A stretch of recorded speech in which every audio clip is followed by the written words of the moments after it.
¿De dónde eres? De Colombia. We don't want the narco novels or the narco soap operas to be our image. Colombia has so much more to offer, and we feel that that should be what represents us. The majority of Colombians are pretty sick of Pablo Escobar. Sick of hearing about him, sick of pop culture idolizing him. So while we were in Colombia, we turned the cameras around on our fixers, Alana and Henry, and asked them to talk us through the sentiment. This is their take. Not everyone in Colombia shares this opinion, but they are in the majority.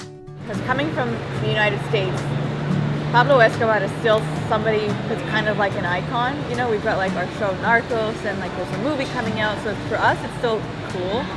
So I need to understand in Colombia why that is totally opposite and why you guys want to shed that narrative. It actually has a lot to do with what Europe and Germany goes through after World War II. You know, Hitler was a hero for so many, but he was also, the biggest villain for a lot of people. So I think in the same way, less tragic way, here in Colombia, we don't want to be reminded by Pablo Escobar. We don't want Pablo Escobar to be our image. The principal war here in Colombia was for Pablo Escobar Gaviria. 1990 was the war in Colombia. A lot of Colombians died during that age.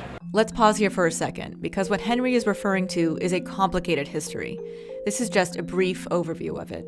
Pablo Escobar's drug war ravaged Colombia, and especially the city of Medellin, during the 70s and 80s. At the height of his drug operation, exporting cocaine into the US and other surrounding countries, he was bringing in millions of dollars a day.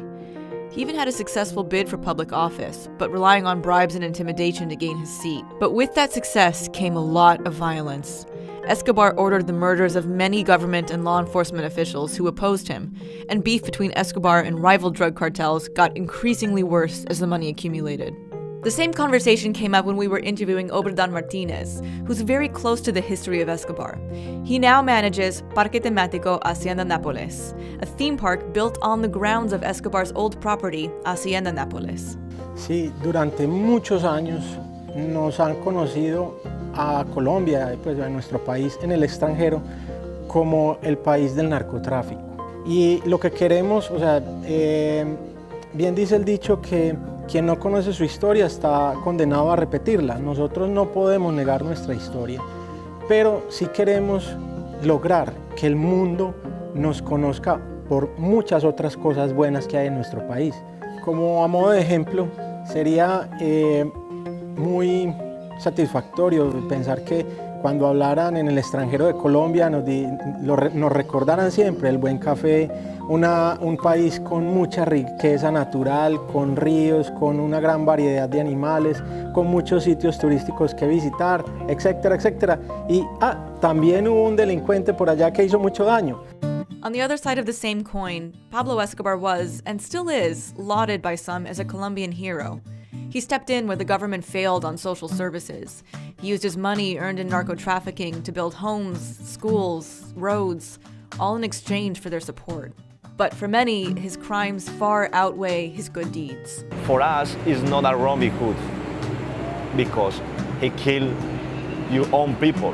That's why shows like Narcos can be incredibly frustrating to some Colombians, because they say it paints a poor picture of the country that they still can't shake. I am not a drug addict. I am not a dealer. The Colombians are not a dealer. We are different to Pablo Escobar. I can't talk about him, but we are different. We can't erase our history. But that was a past. Our present is different.